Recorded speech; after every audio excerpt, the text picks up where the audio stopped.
우리가 지난 시간에 하나님은 불의하십니까? 라는 말씀을 나눴어요. 여러분, 하나님은 불의하십니까? 의로우십니까? 네? 하나님은 의로우십니까? 불의하십니까? 의로우십니까? 자, 우리가 지난 시간에 봤던 말씀, 자, 로마서 9장 10절부터 13절 말씀, 그 위의 말씀 다시 한번 봐요.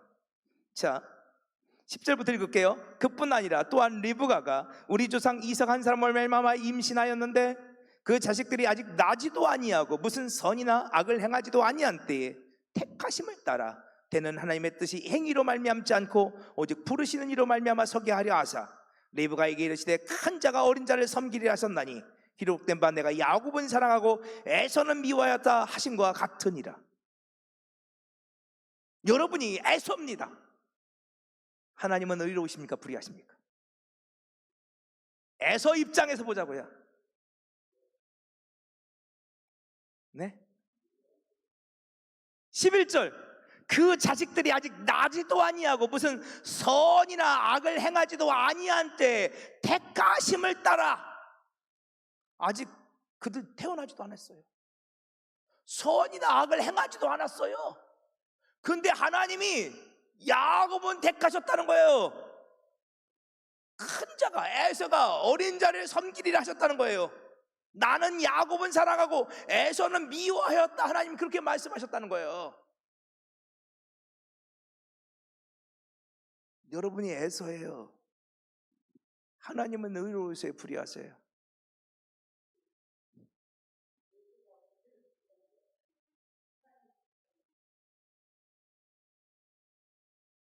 여러분, 우리는 자꾸 내가 야곱이라고 생각하니까 하나님 의롭다고 그러지. 내가 에서라면 당연히 하나님이 불의하신 게 당연히 맞지. 하나님 불의하셔요. 어떻게 이럴 수 있습니까? 아직 태어나지도 않았는데, 내가 무슨 어떤 선이나 악을 행하지도 않았는데 어찌하여 내가 아니라 저 야곱을 택하십니까? 자, 우리가 지난 수요일날 성경을 말씀을 진행하다 보면 이상하게 말씀이 겹칠 때가 있어요. 우리가 지난 수요일날 창세기 25장에서 딱 이 장면을 보았어요. 그렇죠? 지난 수요일날 나오셨던 분들은 이 야곱과 에서가 무엇을 상징하는지를 알고 계세요. 자, 우리 다시 한번 수요일날 보았던 말씀 창세기 25장 22절 보세요. 자, 창세기 25장 22절. 창세기 25장 22절.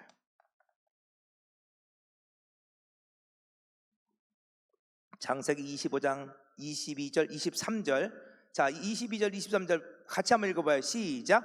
그 아들들이 그의 태 속에서 서로 싸우는지라 그가 이르되 이럴 경우에는 내가 어찌할꼬 하고 가서 여호와께 묻자온대 여호와께서 그에게 이르시되 두 국민이 내 태중에 있구나 두 민족이 내 복중에서 나누리라 이 족속이 저 족속보다 강하였고 큰 자가 어린 자를 섬기리라 하셨더라. 아멘. 야곱과 에서는 두 국민이요 두 민족이에요. 이 두 국민이 두 민족이 어머니의 태중에서부터 싸우고 있어요. 이 두 국민은 두 민족은 서로 싸울 수밖에 없어요. 왠지 아세요? 갈라디아서 5장 한번 보세요. 갈라디아서 5장 16절 말씀 16절 17절 말씀 갈라디아서 5장 16절 17절 말씀 고린도전서 다음에 갈라디아서예요. 자, 갈라디아서 5장 16절 17절 말씀 같이 읽어보겠습니다. 시작. 내가 이르노니 너희는 성령을 따라 행하라. 그리하면 육체의 욕심을 이루지 아니하리라. 육체의 소욕은 성령을 거스리고 성령은 육체를 거스르니 이 둘이 서로 대적함으로 너희가 원하는 것을 하지 못하게 하려 함이니라. 아멘. 성경에서 이삭과 이스마엘, 야곱과 에서는 모두 다 같은 상징이에요. 율법과 복음을 상징하죠. 오늘 갈라디아서 5장에서는 성령을 따라 난 자와 육체를 따라 난 자를 상징하고 있어요. 이 둘은 서로 처음부터 대적해요. 육체를 따라 난 자와 성령을 따라 난 자는 대적할 수밖에 없어요. 이 둘은 두 국민을 상징한다니까요. 하갈을 따라 난 이스마엘, 사라를 따라 난 이삭, 육체로 난 이스마엘, 약속을 따라 난 이삭. 야곱과에서는요, 한 어머니 밑에서 태어났죠. 목사님, 야곱과에서는 한 어머니 밑에서 태어났는데 어떻게 한 아들은 육체를 따라 났고 한 아들은 약속을 따라 났다고 말할 수 있습니까? 한 아들은 어떻게 율법이고 한 아들은 복음이라 말할 수 있습니까? 그래서 그 다음 장면에서 에서는 익숙한 사냥꾼이라는 말씀이 나오고 야곱은 장막 가운데 조용히 거주하였다고 말씀이 나옵니다. 우리말 성경엔 조용이지만 그게 히브리어로는 탐임, 온전한 자였다라는 거죠. 야곱은 하나님의 말씀을 배우는 온전한 자였어요. 반면에 야곱은 익숙한 사냥꾼. 그렇죠. 하나님 없이도, 은혜 없이도, 예수 없이도 스스로 살 수 있다 여기는 기뻐로 용사, 육신으로 난 자를 대표하는 게 에서죠.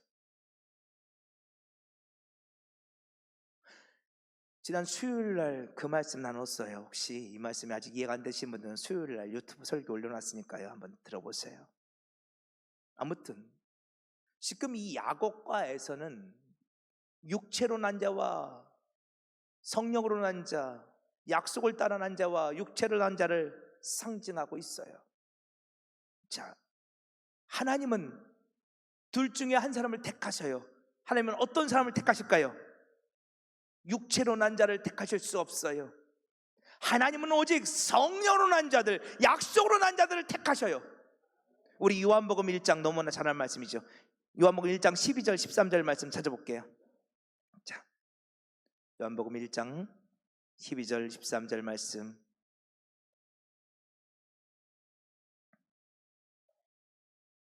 자, 우리 같이 읽읍시다. 시작.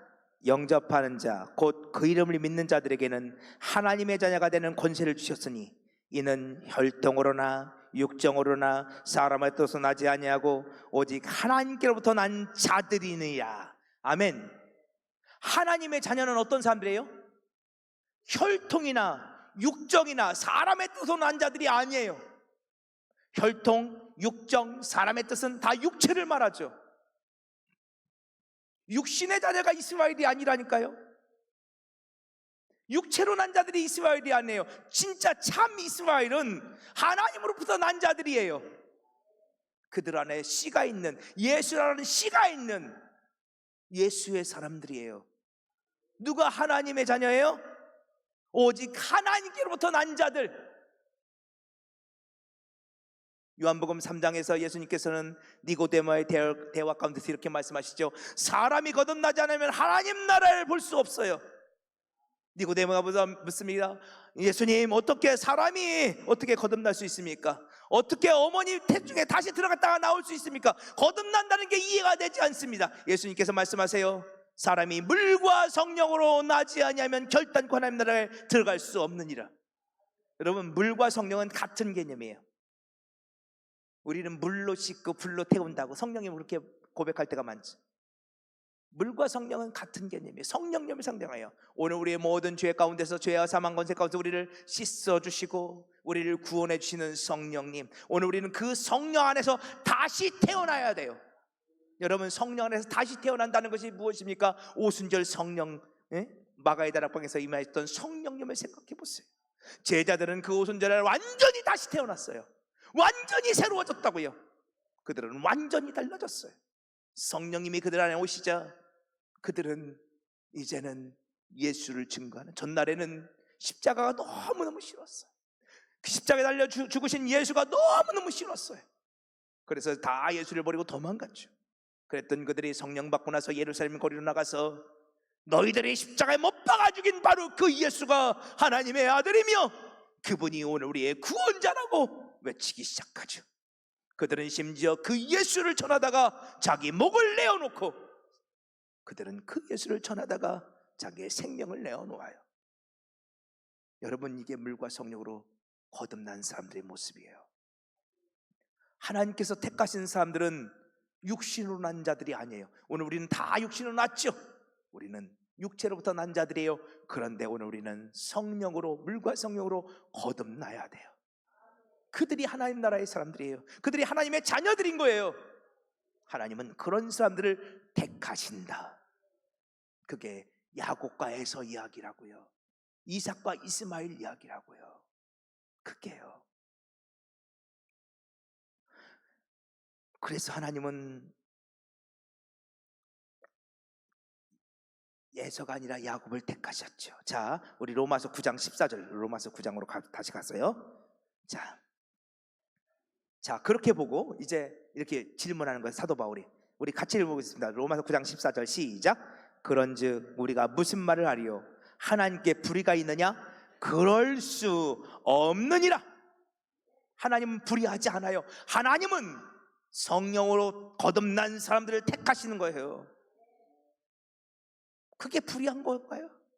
육체로 난 자들이 아니라 약속으로 다시 거듭난 사람들, 성령으로 거듭난 사람들, 십자가로 거듭난 사람들을 택하셔서 사용하신다고요. 그러니 하나님은 불의하신 분이 아니지요. 그러면서 우리가 지난 시간에 봤는데 바울이 모세를 예로 들어요. 그렇죠? 15절, 모세에게 이르시되 내가 궁일이 여길 자를 궁일이 여기고 불쌍히 여길 자를 불쌍히 여기리라. 이거 출애굽기 33장에 나오는 이야기라고 말씀드렸어요. 기억나시죠?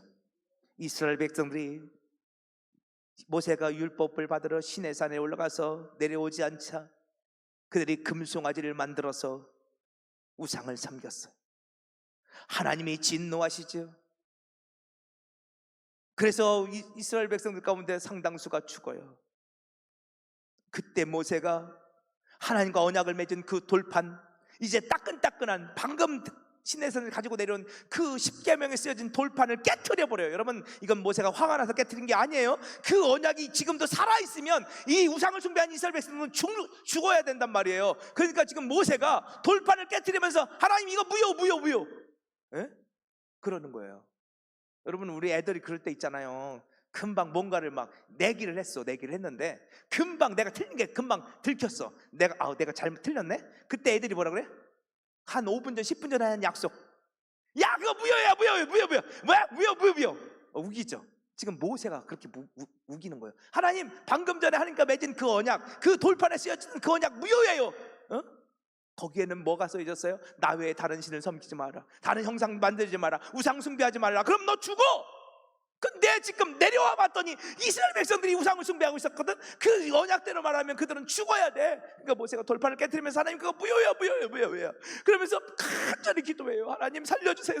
잘못했어요. 우리 백성들 살려주세요. 그랬더니 하나님께서 살려주시겠다고 말씀하시죠. 뭐라고 해요? 내가 살려줄게.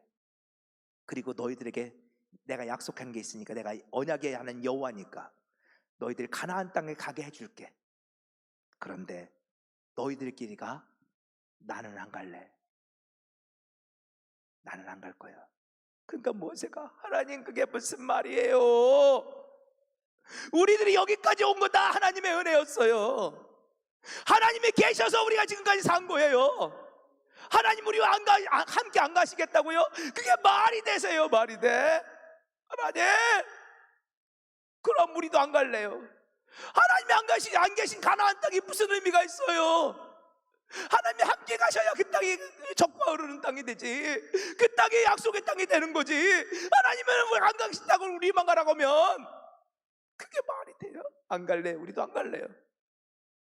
그랬더니 하나님께서 모세의 그 기도를 들으시고 내가 그럼 함께 갈게.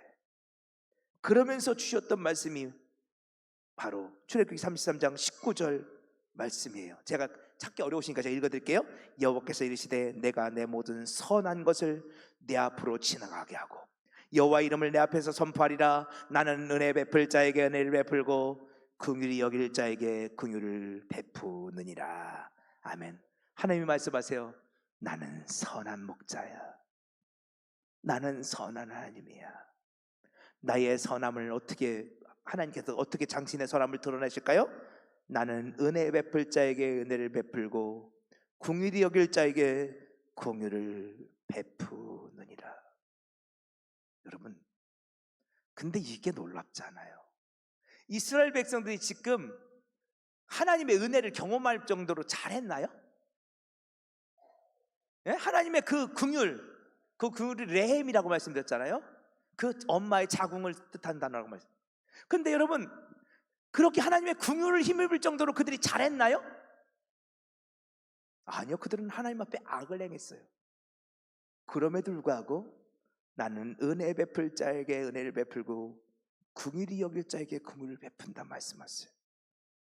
여러분, 이건 자격이 있어서 은혜를 베풀겠다는 말씀이 아니에요. 자격이 있어서 긍휼을 베풀겠다는 게 아니에요. 여러분, 오늘 엄마들이 아이를 복중에 품고 있어요. 그 아이가 자격이 있어서 엄마의 사랑을 받고 자라나요?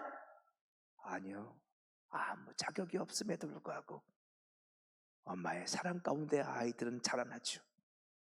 하나님은 지금 이스라엘 백성들에게 그 은혜와 긍휼, 그 은혜를 베풀어 주시겠다고 약속하세요. 그러면서 그 뒷장면이 중요하다고 말씀하시죠. 그 뒷장면 뭐예요? 하나님께서 이스라엘 백성들 반석 위에 서라고 말씀하세요. 그리고 그 반석 틈으로 나를 보라고 말씀하세요. 반석 틈으로. 근데 그 반석 틈으로 보는데 하나님의 얼굴을 봐요, 등을 봐요? 등을 볼 것이다. 그 쪼개진 반석은 누구를 상징하고 있다고요? 예수 그리스도. 오늘 우리는 예수 그리스도를 통해서 하나님을 보게 될 거예요. 아멘. 어떤 하나님을? 은혜의 하나님을, 긍휼을 베푸시는 하나님을. 그 하나님은 오늘 우리에게 등을 보여주신다. 이게 무슨 뜻이라고요? 오늘 우리의 앞서 걸어가실 것이다. 내가 너의 앞서 걸을 거야. 넌 내 뒤만 쫓아와. 오늘 우리는요, 주님의 십자가를 통해서 하나님을 보는 사람들이에요. 우리는 주님의 십자가를 바라보면서 하나님을 쫓아가는 사람들이에요. 주님이 걸어가신 그 길 한 걸음 한 걸음 주님과 함께 나아갈 때 오늘 우리는 주님의 은혜와 긍휼을 힘입게 될 거예요. 오늘 우리들이 죄인 중에 괴수였지만, 오늘 우리가 악한 자였지만, 오늘 우리가 죽어마땅한 자였지만, 하나님은 오늘 우리에게 은혜와 긍휼을 베풀어 주실 것이다. 누굴 통해서? 예수 그리스도. 그 쪼개진 반석 그 틈을 통해서 오늘 우리는 예수를 보게 될 것이다. 우리가 지난주에 이 말씀까지 보았어요. 자, 하나님은 그렇게 오늘 우리에게 은혜 베풀 자에게 은혜를 베풀고 긍휼을 베풀 자에게 긍휼을 베푸시는 분이에요. 오늘 우리는 그 은혜를 받을 자격도 없는 자인데도 불구하고 하나님은 그렇게 오늘 우리에게 은혜 베푸신 하나님이죠. 그래서 로마서 9장 16절 계속해서 봐요. 그런즉 원하는 자로 말미암음도 아니요 다른 박제한 자로 말미암음도 아니요 오직 긍휼히 여기시는 하나님으로 말미암음이니라. 아멘. 오늘 우리가 원해서 되는 게 아니야. 그 은혜는, 그 긍휼은 우리가 원해서 되는 게 아니야. 우리가 다른 박질해서 되는 게 아니야. 우리 노력으로 되는 게 아니야. 그 은혜와 긍휼은 오직 오늘 우리를 긍휼히 여기시는 하나님으로 말미암아 되는 거예요. 아멘. 노력으로 되는 게 아니에요. 우리가 어렸을 때 많이 배웠던 복음서가 있어요. 돈으로도 못 가요 하나님 나라. 이게 정말 복음인데, 근데 사람들은 이 찬양을 부르면서 그 의미를 몰라요. 힘으로도 못 가요. 능으로도 못 가요. 마음 착해도 못 가요. 그렇죠? 마음 착해도 못 가요.